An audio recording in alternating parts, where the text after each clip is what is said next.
hoje eu estou aqui, geralmente eu falo que eu estou muito honrado, e é claro que eu estou honrado e estou muito feliz de estar falando com ela hoje, mas é uma pena que seja pelos motivos errados, né? Pelos motivos que a gente não queria que tivesse acontecido, né? E é por isso que a gente se falou e a gente está conversando aqui hoje. Sabrina Parlatore, de verdade, eu estou feliz que eu estou falando com você finalmente, porque há muito tempo que eu queria falar com você. Mas é claro que eu te chamei num momento que a gente não queria que tivesse acontecendo, né? Ah, pois é, Júnior. Grande prazer falar com você também. E mesmo assim, né, à distância, por vídeo, mas as circunstâncias pedem, né, essa situação, então tá valendo.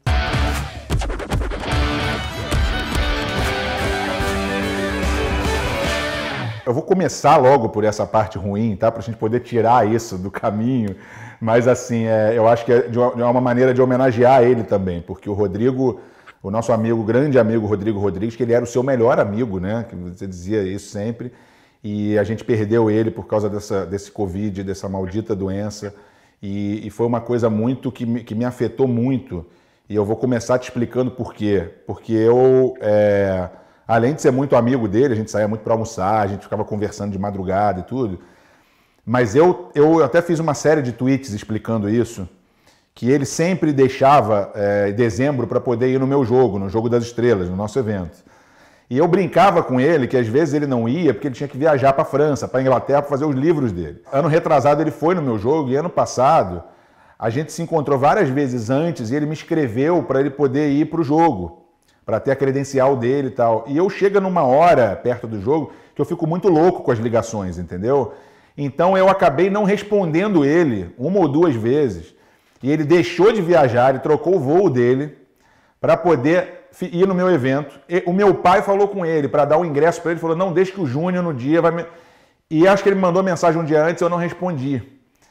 E aí eu fiquei muito mal com isso, eu vi que durante uns meses ele não estava curtindo minhas coisas e tal. E eu escrevi para ele e falei, cara, você tá chateado comigo? Ele falou assim, eu tô um pouco magoado sim, não vou negar porque eu troquei meu voo e tudo. E eu pude pedir muitas desculpas para ele, falei, cara, quem me conhece sabe que eu nem sou assim, mas eu falei assim, cara, desculpa de novo. Ele falou, pô, para com isso, irmão. Falei, cara, esse ano no jogo, você já é o primeiro convidado, você vai ficar do meu lado lá no jogo. E infelizmente eu não vou ter essa chance. Então assim, eu tive a oportunidade de falar muito com ele, depois a gente brincou muito, o Fagner veio aqui, o cantor, para fazer um programa com meu pai, nós ligamos para ele na câmera antes do programa, tem um mês e pouco isso, mais ou menos. Foi um baque, né, Sabrina? É muito ruim. Pois é, Júnior, é inacreditável, assim, às vezes eu penso muito nele, né? Eu falo, não é possível que o Rodrigo não está mais aqui. Foi um choque muito grande, né? A gente nunca imagina, né, que vai acontecer isso com uma pessoa tão próxima da gente, tão querida, tão jovem, né? O Rodrigo tem a minha idade, até ele falava que eu era muito mais velha que ele, porque eu sou 6 meses mais velha que ele, de fato. E aí, sempre quando eu fazia aniversário, ele dizia, e aí, como é que é estar fazendo tantos anos? Eu falei, daqui a pouco é você, daqui 6 meses. Nós éramos muito próximos. A gente se conheceu na TV Cultura, quando a gente apresentou o programa Vitrine. Ficamos por 6 anos trabalhando juntos. E dali surgiu uma grande amizade, né? E, enfim, todo mundo que conheceu o Rodrigo sabe da pessoa incrível que ele era. É muito ruim falar dele no passado, assim, porque o Rodrigo era uma pessoa muito, muito presente, muito atenta. É isso que você falou, sabe? Ele prestigiava os amigos, né, ele ia no seu jogo, tudo que eu falava, que eu convidava, que eu pedia, ele também ia. E a gente se falava também muito por telefone, porque ele estava morando no Rio, né, ultimamente. E é uma perda que eu não consigo imaginar, assim. Eu agora estou conseguindo me recuperar um pouco desse tranco. Eu fiquei muito, muito abalada, muito mal. Assim, de não conseguir imaginar o mundo sem o Rodrigo, assim, sabe? O meu mundo, o meu universo sem o Rodrigo, porque meu melhor amigo, sabe assim? Tudo eu ligava, contava para ele, tudo da minha vida pessoal ele sabia, coisas que ninguém sabe, ele sabia. Então, é muito ruim, né? É um luto mesmo que eu estou vivendo, que eu vivi, agora que eu estou melhorando mesmo, assim, Júnior. Teve dias aí atrás que eu acordava, assim, no meio da noite, pensando nele, parecia que eu não conseguia mais respirar, É mesmo. sabe? De tristeza, de angústia, de, assim, desespero mesmo. Ele tinha uma energia muito forte, né? E é isso que você falou de todo mundo gostar dele. Todo mundo que eu conheço tinha uma história com ele. Tipo assim, ele parecia que ele tinha tempo para todo mundo. Entendeu? Eu falava, como é que ele conversa com todo mundo ao mesmo tempo? Não é possível, porque todo mundo fala assim. E a gente falava, batia papo de madrugada. O outro, não, eu almoçava com ele direto. Não, a gente trocava coisa. Eu falava, pô, não é possível, cara. Todo mundo tem uma história com ele. Ele vivia muito para os É. amigos. A vida dele era em função dos amigos e de sempre realizar coisas com as pessoas. A gente fez um som, né? A última coisa que eu fiz com o Rodrigo foi um som à distância, agora na pandemia. Eu vi. Acho que foi em abril. Ele me ligou, Parlatori, ele me chamava de Parlatori. Vamos fazer um som aí. Daí ele sugeriu uma música, ele mandou a guitarra, o violão, e eu gravei, a gente postou, ficou super legal. I can't believe it, you're a dream coming true. I can't believe how I've fallen for you. Ele era um cara muito ativo, muito presente na vida das pessoas e um cara que realizava. Ele realizou assim tudo que ele quis. É verdade. Sabe? É legal, assim, o Rodrigo ele teve uma vida intensa, uma vida com propósito, uma vida... Ele fazia valer a vida dele, sabe? Uma pessoa que realmente vivia. Então, todos os projetos que ele tinha em mente, ele colocava em prática. Então, assim, o cara era apresentador, músico, escritor, jornalista, foi dono de restaurante, tudo que ele sonhava em fazer, ele dava um jeito e realizava. Poxa, foi para longe. Eu me surpreendia muito com o Rodrigo, né? Apesar da gente ser muito íntimo, ele tirava umas cartas da manga, tipo, olha, vou inaugurar um restaurante. Eu falei, como assim? Do nada. Olha, eu estou lançando um guia de Londres, como conhecer Londres através do metrô. Através da música, né? Do metrô, de onde o Paul McCartney e não sei o quê e fazia. Aquela... um grande fã de Beatles, né? O Rodrigo tinha Lennon tatuado. Realmente, assim, é incrível, né? A gente começa a pensar o que é essa vida, né? Como é que pode o Rodrigo, uma pessoa tão viva, incrível, presente, e ir embora, desaparecer do mapa? É muito assim. louco, né? É muito louco. É muito louco, né? Claro que ele vai viver para sempre nos nossos corações, né? Eu penso nele todos os dias, eu converso com ele, às vezes eu estou no carro sozinha, eu começo a falar, agora que eu estou melhorando, eu falo assim, Rodrigo, cadê você, meu? Como assim? Bora, volta aí, vai, fala comigo, pelo amor de Deus. Então, assim, agora que eu estou relaxando mais, você está brincando, porque ele era uma... enfim, e tristeza é uma coisa que não combinava com ele, né? Até assim, sobre a morte dele, certamente ele gostaria que a gente falasse de uma forma alegre, sabe assim? Mas você sabe, eu não sei como é que você é com essa coisa de espiritualismo, energia e tal, é engraçado. Ontem eu estava pensando em tudo que a gente ia conversar e eu sempre sou daquele que eu acho que qualquer homenagem para ele, por exemplo, é pouca. Eu acho que tudo que a gente pudesse, se eu pudesse falar 1 hora dele, eu ia falar dele. Porque eu acho assim que ele... Eu ontem, pensando no que a gente ia conversar, me deu uma coisa, não é estranha, mas uma coisa em mim, assim, tipo assim, parece que ele está aqui vendo a gente conversar. Porque eu vou te contar, eu tinha uma história com ele, além do negócio dos Beatles, então, assim, o De Volta para o Futuro era o filme predileto dele e é o meu filme predileto. E ele veio aqui no meu programa, eu tenho 3 pôsteres do De Volta para o Futuro. Eu entrevistei a menina que faz a Jennifer, né, que é a namorada do Marty McFly no filme, e eu mandei para ele, foi a primeira pessoa que eu mandei. Eu tenho um carro aqui do De Volta para o Futuro, tenho tudo. Então a gente brincava muito, ele veio com a camisa. Ele, pô, como assim você não veio com a camisa e tal? Uma vez a gente estava falando de alguma coisa e eu falei de você, e falei assim, pô, eu sou fã da Sabrina. Aí ele começou, né, que ela é minha amiga, que ela não sei o quê. Aí mandando foto, ele mostrava um monte de foto sua. E aí eu vi que ele, quando eu falava assim, pô, me dá o telefone dela pra eu chamar ela pra não sei o quê, pra não sei o que, não sei o quê. Ele começava a ficar meio... Aí eu falei assim, você tem ciúme dela, hein? Vê lá, eu vou... Eu quero conhecer ela, me apresenta, cara, Sabrina. Aí teve um dia que ele me ligou, isso, cara, foi ano passado. Ele lembrou de mim e comprou um quadrinho, fora do Brasil, acho, do De Volta para o Futuro pra mim. Aí ele me escreveu assim, pô, tu preciso ir na tua casa, eu tenho um presente pra você. Eu falei assim, você vai trazer a Sabrina aqui pra gente fazer ele? Aí ele, Sabrina é meu... Ele é muito engraçado. Aí ele trouxe o quadro pra mim, cara. Então, assim, quando eu falei pra você que eu escrevi pra você pelos motivos errados, foi que é engraçado. Precisou ele não estar aqui e eu te mandar uma mensagem quando você fez uma homenagem pra gente se conectar. Então, pra mim, eu acredito muito que isso a gente está acontecendo aqui exatamente por causa dele, entendeu? Não é à toa. Ah, sem dúvida alguma. E ele falava muito de você, me lembro muito. Não, porque é o filho do Zico, não, o Júnior. E é isso, né, que você falou, ele te trouxe um quadro, né, de Londres, ele sempre pensava nas pessoas e trazia lembranças.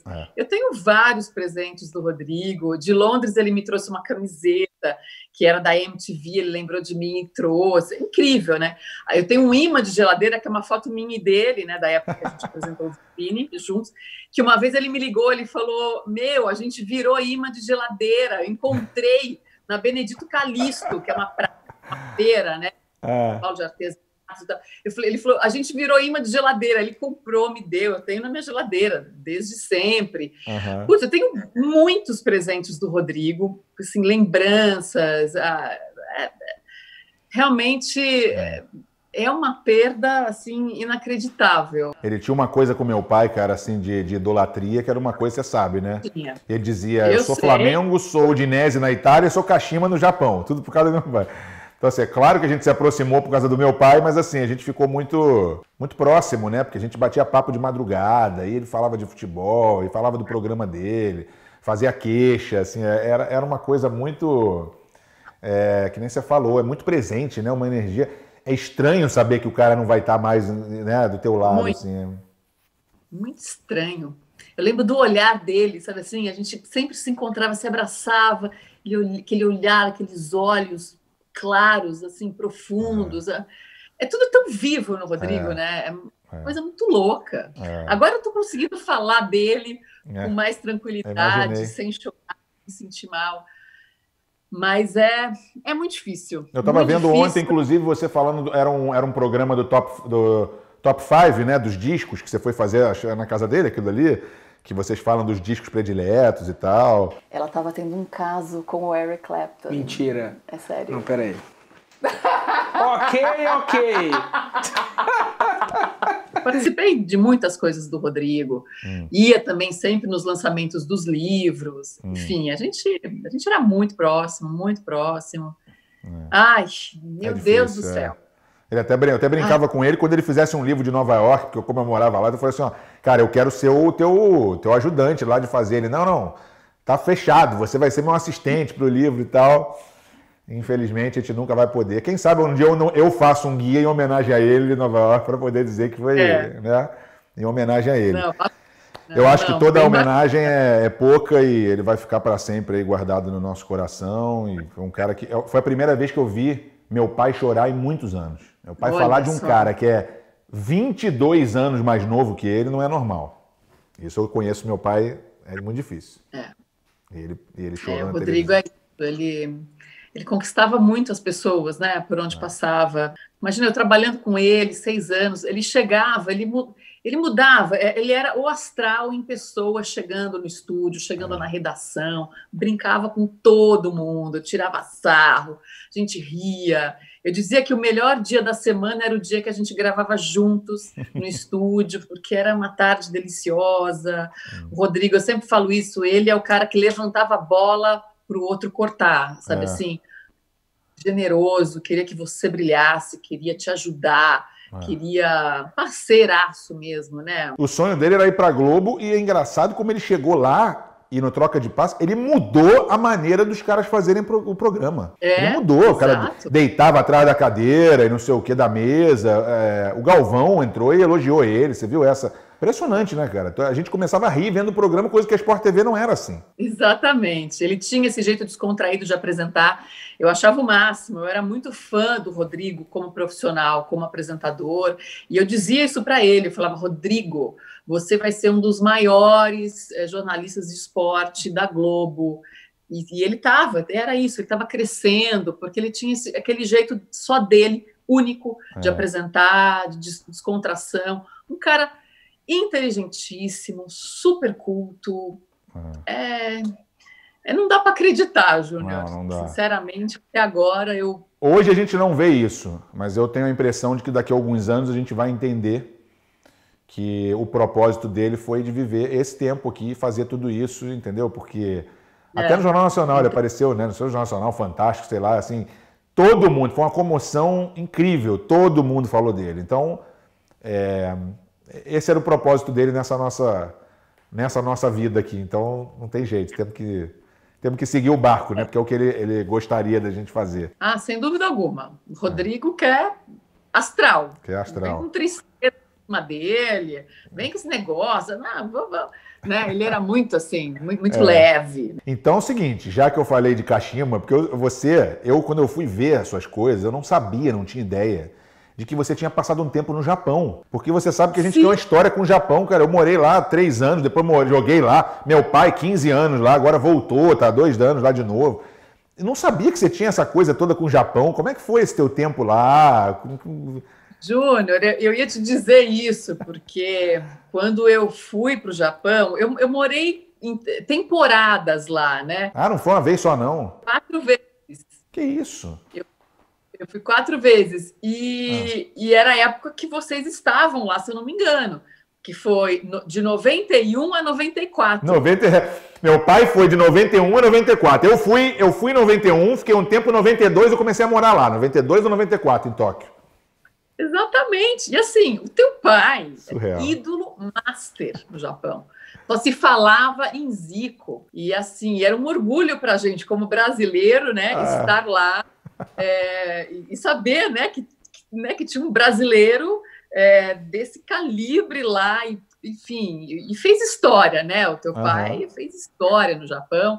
E que orgulho pra gente. Que legal. E eu sempre, nossa, gozado. E você vê a mesma época. Impressionante mesmo, impressionante. Você tá com que idade? Desculpa. Tô com 42, nasci em 77. Eu não sou mulher, o que mulher tem esse negócio de não falar a idade. Eu falo, às vezes eu até falo mais. Eu tô com 55, aí o cara fala, pô, nossa, tá garotão.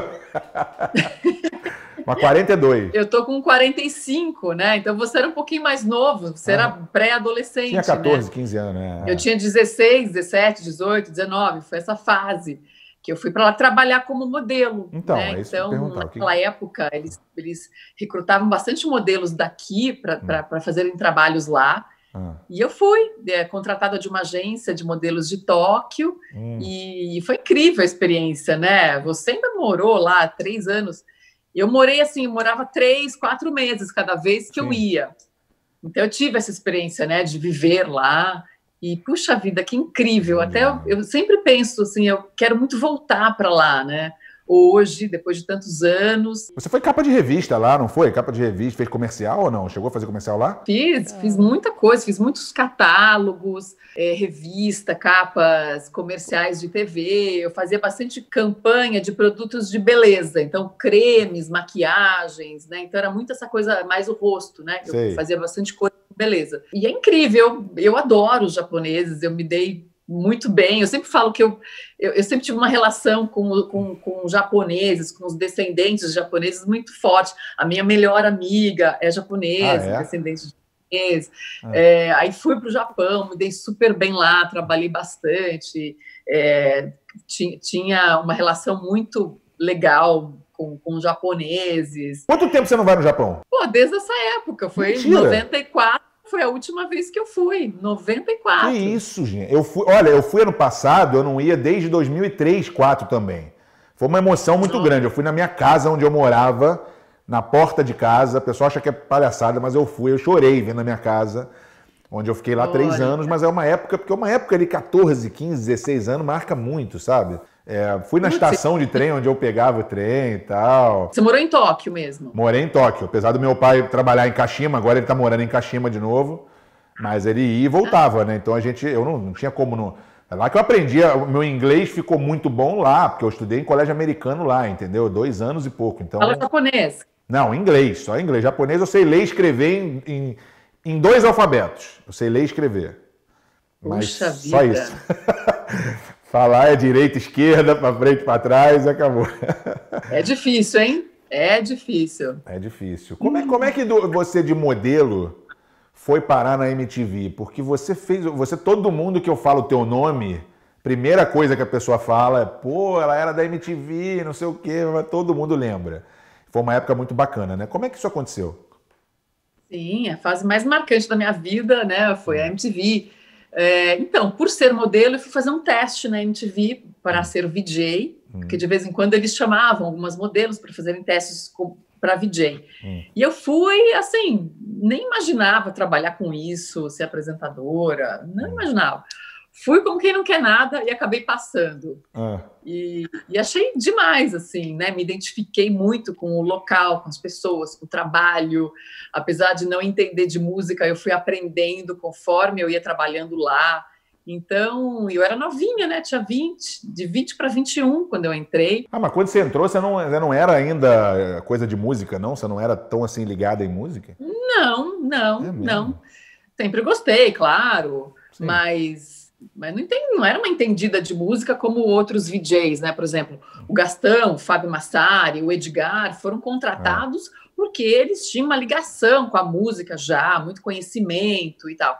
O Edgar veio de rádio, o Massari também. Eu não, eu fui assim, porque era modelo, então, e eles queriam esse perfil um pouco jovem, né? Um pouco mais inexperiente mesmo, para ir crescendo junto com as pessoas, com os telespectadores, assim. Era um perfil que eles queriam. Legal, é engraçado, eles não né? queriam alguém super experiente, que tivesse um conhecimento abrangente de musical. Eles queriam alguém mais, assim, novinha, começando a vida, a carreira, aprendendo junto, conhecendo, pesquisando, e assim foi. A linguagem dos jovens, eu acho que o pessoal se identificava muito com vocês. Muito, nossa, impressionante. A gente não tinha nem essa ideia, né?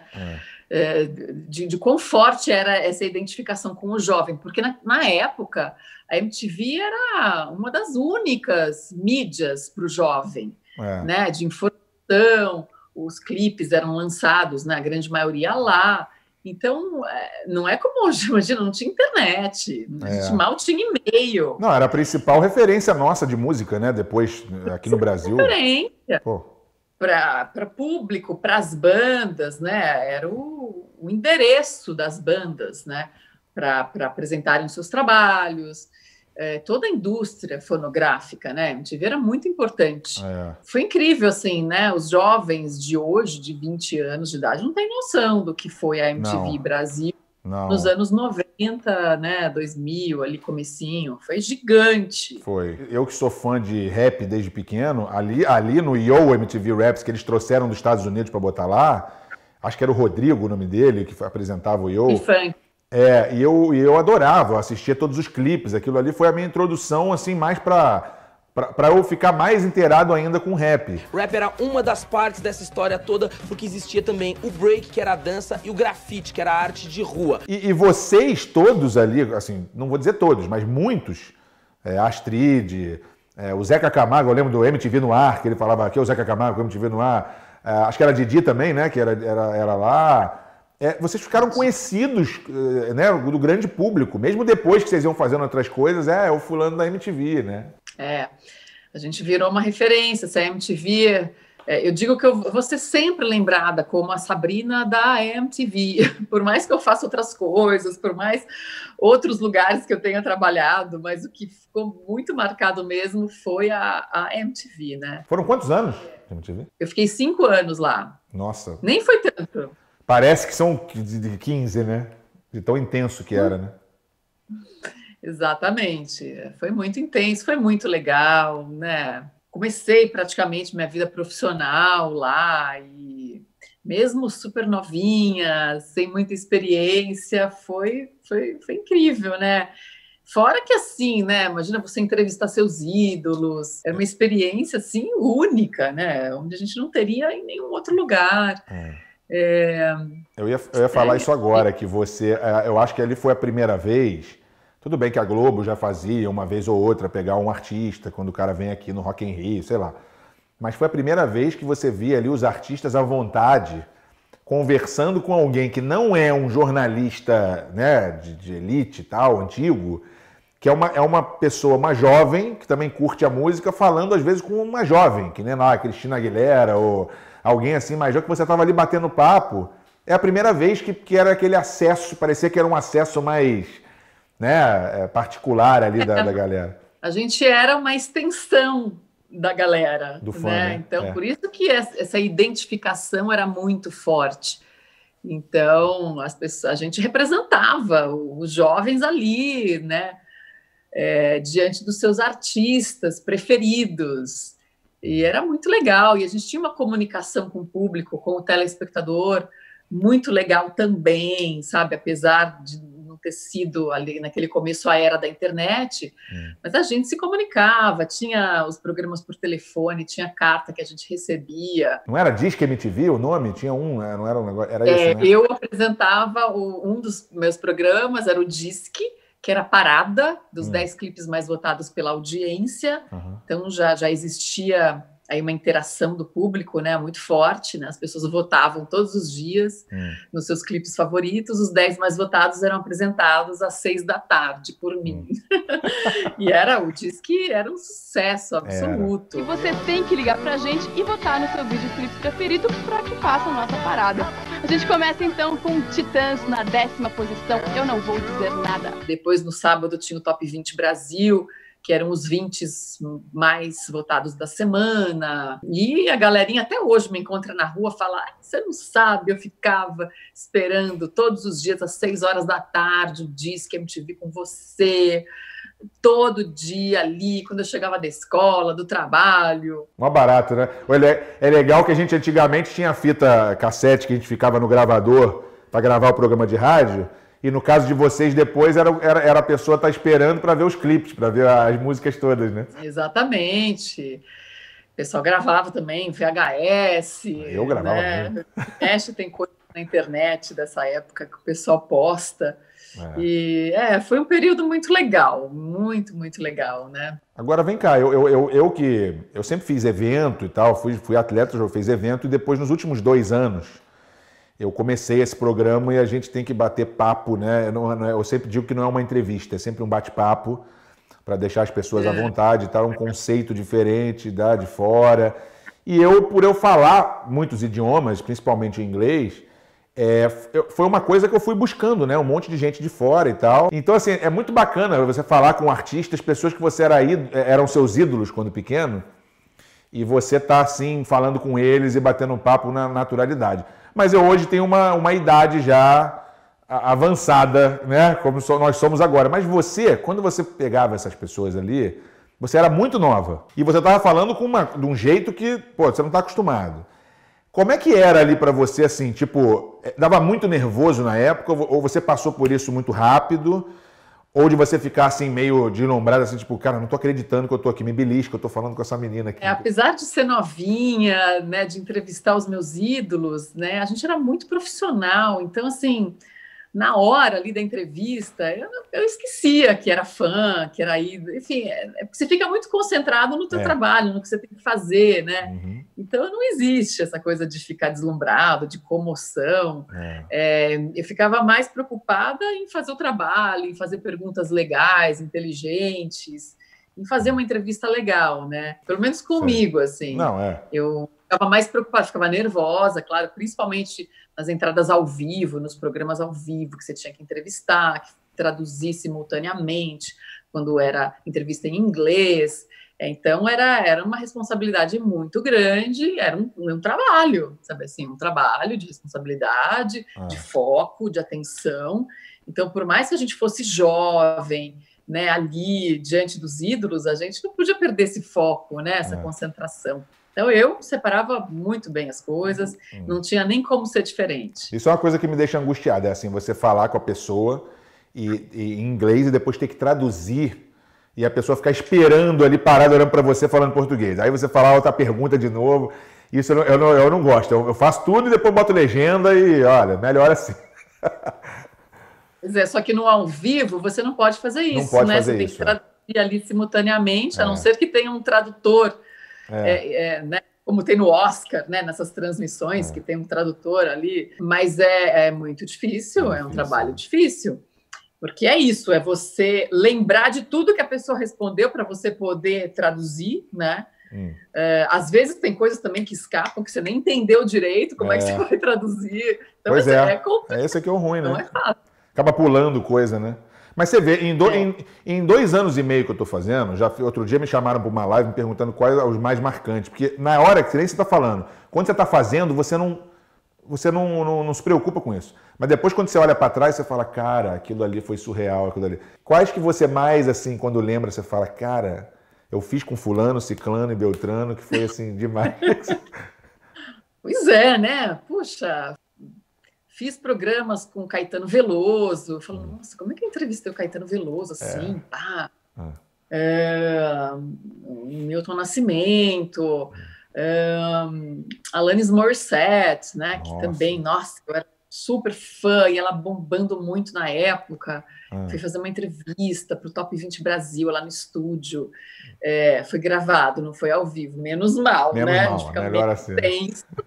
You're the best record-selling human in music history. Have you planned to get there, or is it surprising for you?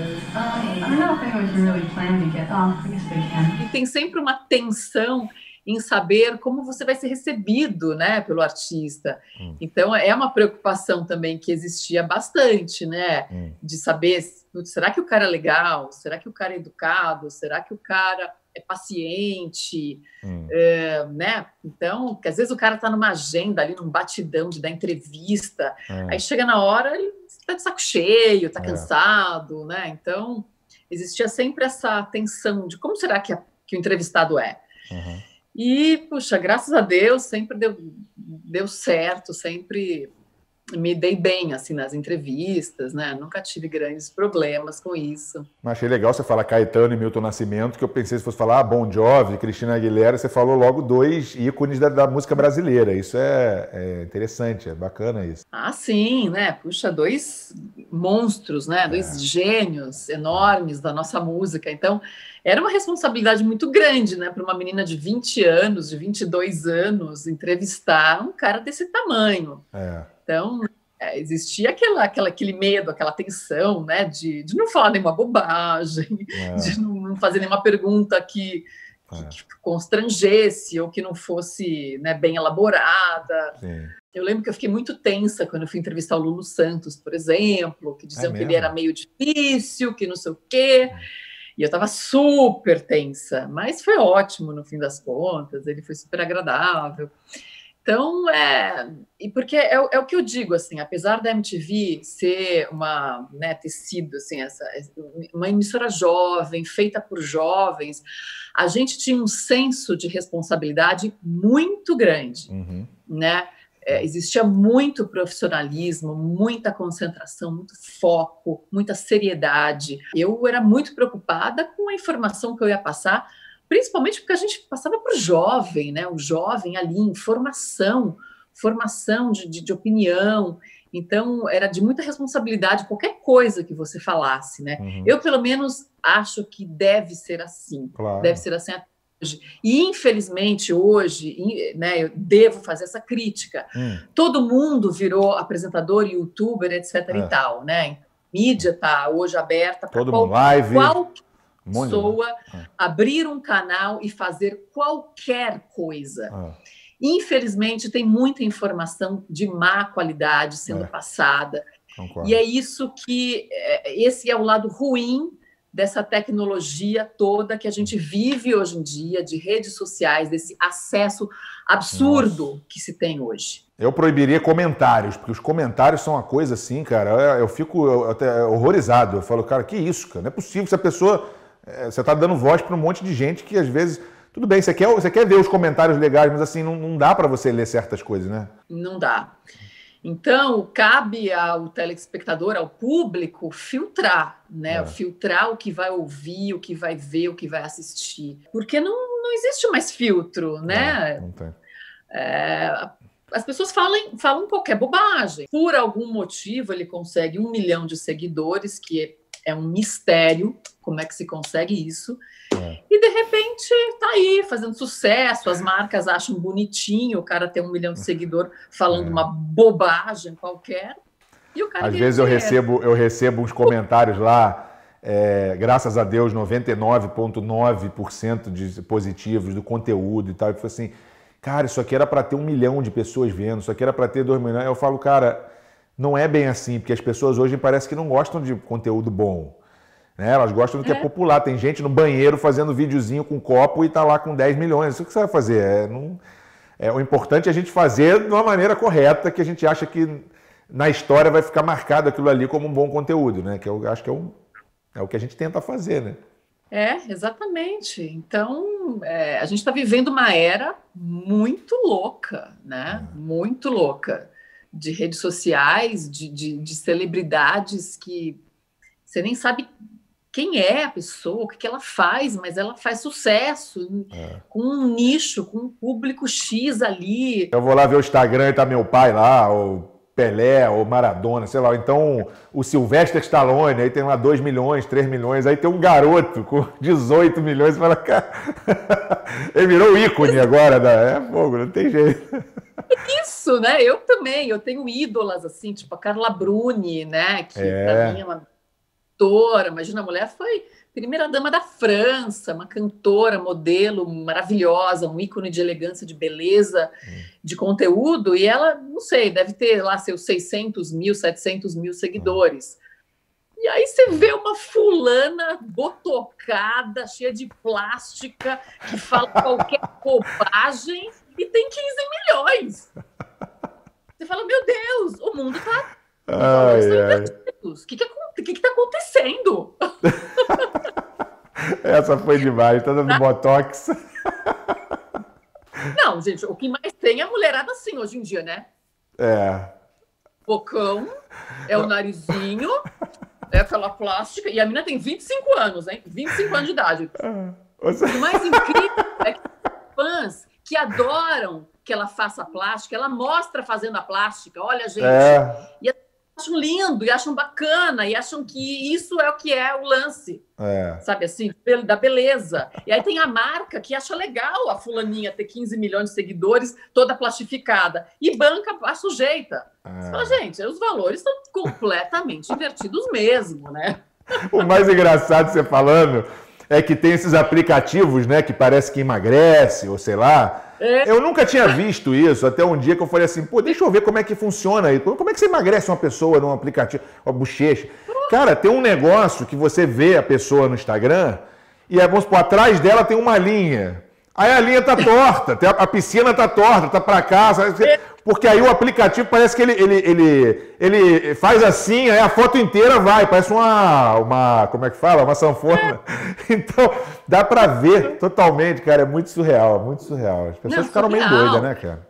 Não, o próprio Instagram, né, o que ele te dá de ferramentas de filtro, então assim, o que você vê no Instagram, a pessoa ali com uma pele incrível, aquilo lá todo mundo é lindo, né? Todo mundo é lindo, todo mundo é lindo. Você não tá vendo a pessoa, a realidade. Então, olha, hoje, vou te falar, tem de tudo. Acho que essa coisa toda de redes sociais, de acesso, te dá acesso mesmo à informação bacana, qualquer coisa que você precise, uma receita, uma informação de qualquer tipo, se encontra no Google, sei lá onde. Mas tem muita bobagem também sendo falada, né? E a gente é inundado com informação o tempo inteiro. Isso faz mal, sabe assim? Então, por isso que a gente precisa se policiar e filtrar as coisas que a gente vai consumir, que a gente vai ouvir, que a gente vai colocar para dentro da gente. Porque é muita informação. E isso causa uma ansiedade, isso causa depressão. Exatamente, sabe assim? isso. Por vários motivos. Por você ficar o tempo inteiro conectado, perdendo muito tempo do teu dia para outras atividades. Por você ficar vendo vidas que parecem incríveis, interessantes e muito melhores que a tua, isso te deprime. A felicidade, né, hoje é colocada de uma forma assim, que parece que é muito fácil, que as coisas vêm fáceis e tudo mais, aquilo te deprime, porque você fala, gente, eu não estou fazendo, meu Deus, como é que eu faço? Eu preciso correr atrás também, porque é o fulano está ganhando, o fulano está fazendo, o fulano já são 10 da manhã, o fulano já acordou, fez ginástica, não sei o quê, fez amor com mulher, assim, é incrível, né? Então, assim, é uma vida que se mostra na internet irreal. Então, a gente precisa tomar muito cuidado com o que a gente consome, com o que a gente vê, com o que a gente ouve. Você é muito engraçado, meu Deus do céu. Mas eu recebi um psicólogo aqui e ele falou isso, que a doença, por exemplo, crise de ansiedade ou depressão, acontece desde o início da humanidade. Só que ele falou assim, por que o pessoal está vendo muito isso agora? Porque a rede social, ela deixa as pessoas muito...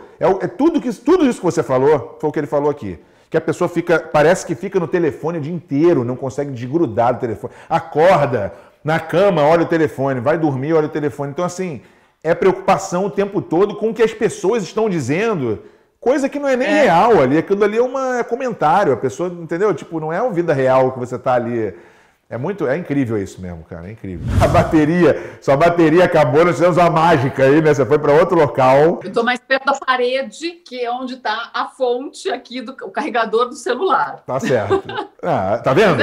Como é que a tecnologia é boa para alguma coisa? É boa, tá vendo? Funciona. Porque não dá, olha... É isso que você falou, você pegar e ligar o Instagram e ter 30 lives ao mesmo tempo, eu não aguento. Eu não aguento, assim, eu não sei nem qual é o propósito disso. Não dá. E isso, né? E, por exemplo, o WhatsApp, né? A pessoa recebe a notificação de que ela viu ou não viu a tua mensagem. Então, isso causa uma ansiedade. Você manda mensagem para uma pessoa, a pessoa não te responde, você viu que ela viu, mas ela não te respondeu, e aí você fica preocupado, você fica tenso, você cobra a pessoa. Pô, você não me respondeu, tem lá os 2 azulzinhos, assim. Eu até tirei esses azulzinhos do meu WhatsApp para não criar esse tipo de situação, porque é muito chato, sabe? E é uma invasão também de privacidade, né? A pessoa sabe quando você está online, quando você está... Que coisa mais chata. Eu não gosto disso, né? Talvez os super jovens, hoje de 20 anos de idade, gostem, mas eu não gosto. Para terminar aquele papo da MTV, o que você achou que aconteceu com a MTV antes mesmo de ter essa loucura de streaming, internet e tudo? Mas eu lembro que até teve um rapper que até falou isso numa música brincando. Ele falou, a MTV, o dia que a MTV voltar a tocar música. Porque chegou uma época que eu estava assistindo a MTV... a única coisa que não tinha era clipe. Eu botava na televisão, Beavis and Butthead, não sei o quê, programa de reality, não sei o quê. Eu falava, cadê os clipes de música? Sumiram, cara. Que não é mais MTV isso? Pois é, eu nem assisto mais essa MTV que ficou, né? Hoje, não sei nem qual é o número dela, né? O canal. Porque é muito isso, né? Assistir a um clipe, né, em determinado momento, perdeu o sentido de assistir pela TV e esperar por um clipe, né? As pessoas começaram a ter acesso à internet, ao streaming e a colocar um clipe para assistir na hora que quisessem. Então, perdeu o sentido de ter a MTV fazendo esse papel para você. Então, as pessoas começaram a ter acesso ao clipe antes, de repente, até da própria MTV.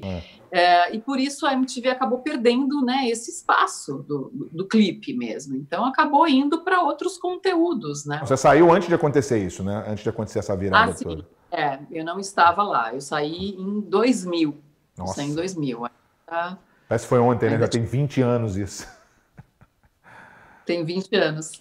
Impressionante, parece que foi inacreditável, né? Desde quando você começou essa tua carreira musical agora, que você está fazendo... Eu imagino na pandemia agora deve ser um saco, porque você devia ter shows aí marcados e tudo, mas como é que foi essa tua virada de virar cantora, uma coisa que você sempre foi um hobby seu, né? Brincar, cantar e tal, e de repente está fazendo show por aí, sendo reconhecida como cantora, isso é muito legal. Eu ainda estou galgando, né, esse novo caminho, né, não é fácil, né, um meio muito concorrido, começar uma nova carreira, né, é difícil, assim. Eu adoro cantar, Eu acho que realmente é algo que sempre esteve em mim e eu não coloquei antes para fora por falta de tempo, de foco. Essa transição não é fácil, né? As pessoas entenderem, né? E aceitarem, enfim. Mas como é algo muito genuíno em mim, né? Eu sigo fazendo, não sei onde vai dar, tem que batalhar, tem que trabalhar, mas eu tô fazendo, né? Tô aí galgando o meu espaço. E eu participei em 2017 de um programa na Globo, que foi o Popstar, que é onde artistas conhecidos por outras atividades que cantam, né? Uma competição. E foi super legal, foi uma exposição muito boa como cantora.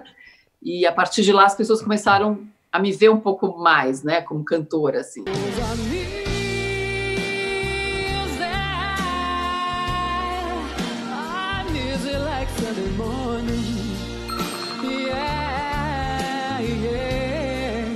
Foi uma experiência, assim, difícil, né? Porque, puxa, cantar ao vivo, num programa de TV, para um monte de gente, diante de um júri ali estrelado, né? De artistas da música, foi bem difícil, assim, bem difícil, né? Lidar com o nervosismo naquele momento foi difícil, mas foi uma experiência demais, divertidíssima.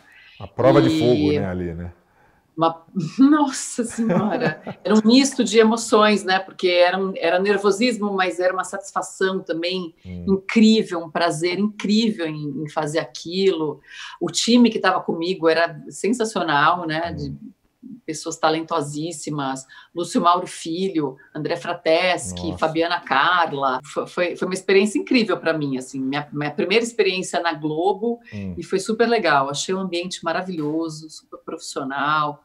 Adorei. Para quem não conhece o teu estilo musical, é mais o quê? Eu já vi você cantando jazz, já cantando meio que bossa nova, já vi você música estrangeira. Qual é o teu estilo mais assim? É mais isso, mas mais uma bossa jazz, assim.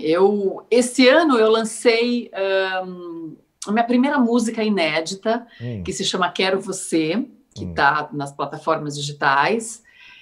E ela diria que é um pop, essa música. É um pop um pouco romântico, assim. É difícil você estabelecer um estilo, né? Quando você gosta de muita coisa e até você se descobrir, né, musicalmente, qual é o teu lugar na música. É difícil, assim. Essa foi o clipe que você fez... O clipe que você fez as pessoas dançando, foi esse, né? Que as pessoas em casa dançando... Exatamente, que foi durante a pandemia agora, né? Que foi esse clipe, Quero Você. Naquela manhã, entre nós dois, pela janela o sol chegou.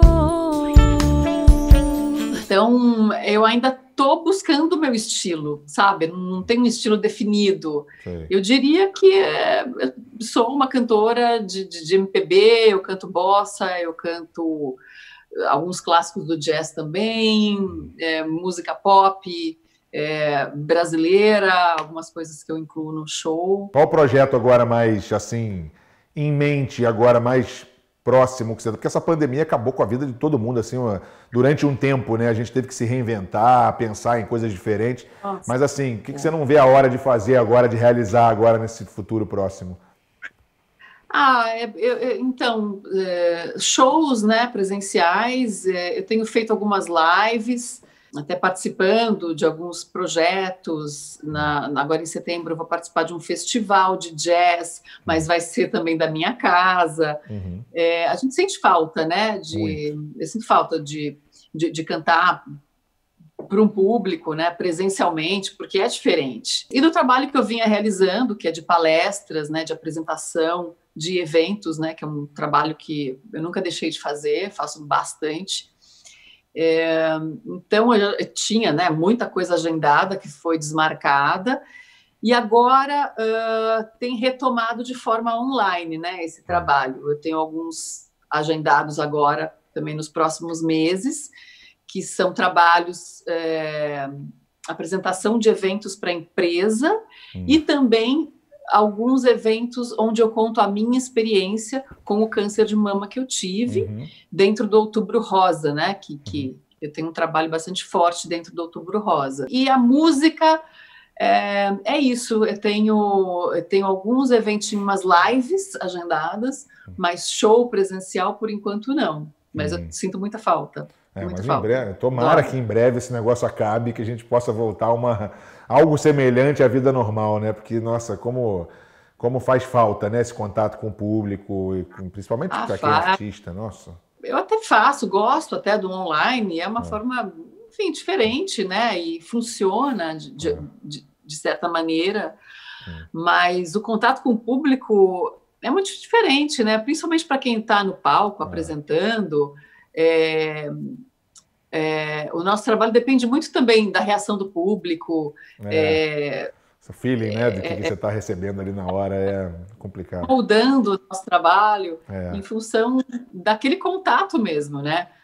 Então, eu sinto bastante falta disso. Ô Sabrina, eu ia terminar falando disso, porque é o seguinte, você falou das palestras aí, falou da experiência do câncer de mama, é uma coisa que eu já vi você falando milhões de vezes, uma coisa que repercutiu muito na época, quando você teve esse câncer, você descobriu ele logo no início, né? Então, mas você passou por todo a quimioterapia, todo o sofrimento que causa uma pessoa, toda essa história do câncer. E você lutou e você passou por isso e você foi um exemplo para muita gente. E aí você está hoje, eu vejo que você fala muito sobre isso de uma forma de ajudar as pessoas, né? Você meio que virou não vou dizer uma ativista aí, sei lá, mas assim, uma referência para as pessoas que têm esse problema, para as mulheres que têm esse problema, para falar sobre isso, sobre a tua experiência e ajudar as pessoas a passarem por isso de uma forma melhor, encararem isso, né? Encarar isso de uma forma melhor, tentar fazer os exames corretos, né? Descobrir isso o quanto antes. Você participa muito disso, né? Você está muito ativa nisso. Bastante. Desde que eu divulguei, né, o que eu tinha passado em 2016, eu venho fazendo esse trabalho. Até esses dias agora, né, no elevador, eu encontrei minha vizinha aqui de porta e ela falou, puxa, minha cunhada acabou de descobrir um câncer de mama e a primeira coisa que ela fez foi ver todas as suas entrevistas pela internet e ela disse que isso ajudou demais.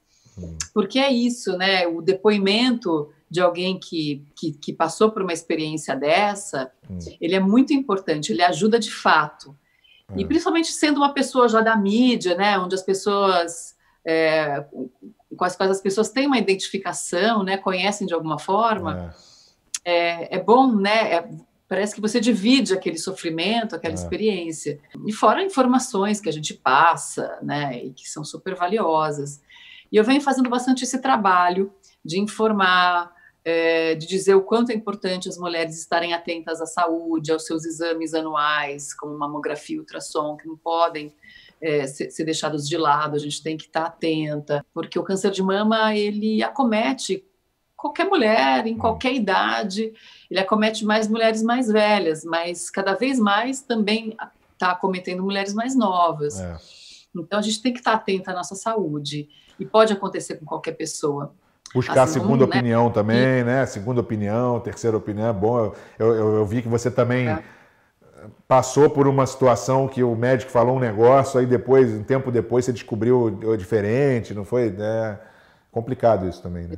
Exatamente. O médico, quando viu o tumor, o primeiro médico falou, não é nada, fica sossegada. Só que era assim, e nisso passaram-se meses e o tumor foi crescendo. Então, eu sempre digo que qualquer desconfiança tem que ouvir uma outra opinião, tem que ir atrás, porque é só a gente mesmo para cuidar da nossa saúde e estar atento ao nosso corpo. Então, todas essas informações eu passo e elas são muito valiosas. E as empresas, né, agora em outubro, muitas empresas se associam, né, entram nessa causa do câncer de mama, do Outubro Rosa, que foi o mês escolhido para se falar sobre isso, né, sobre o câncer de mama, sobre a importância da prevenção.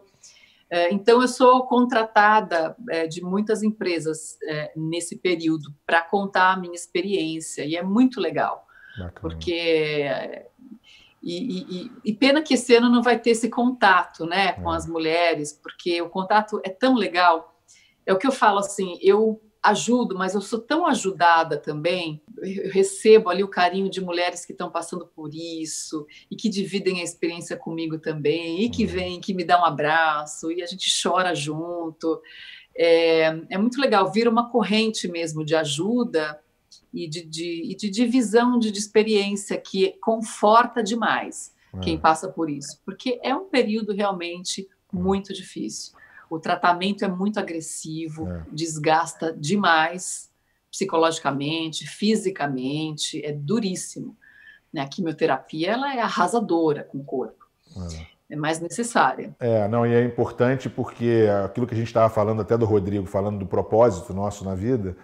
Então, às vezes, uma pessoa como você teve que passar por isso para você virar essa referência para essas mulheres todas que estão, assim como o Giannichini também, que passou por isso, várias pessoas jovens até, que passaram por isso e hoje são referência. E você ajuda muita gente. E aí você vê, né, principalmente num mundo como esse de rede social, que a pessoa fica tão triste, depressiva por coisas às vezes que são até irrelevantes, né, que nem você estava falando aí de corpo e tal. Quer dizer, quando ouve uma história como a sua, deve parar para pensar, poxa, olha só, tem coisa muito pior, tem coisa muito mais, sabe, importante na nossa vida para a gente ficar triste com coisa irrelevante, né? Então, você já passou pela sua prova de fogo aí, agora essa pandemia é mais uma, né? Mais um sofrimento para a gente, mas que você é forte também, a gente vai passar por essa, com certeza. Pois é, né? É uma prova de fogo aí para a humanidade, né? Não é fácil. É o que eu falo assim, a gente está nesses meses assim sobrevivendo, né? É uma situação difícil, né? Para a gente, né? A perda do Rodrigo foi uma pancada.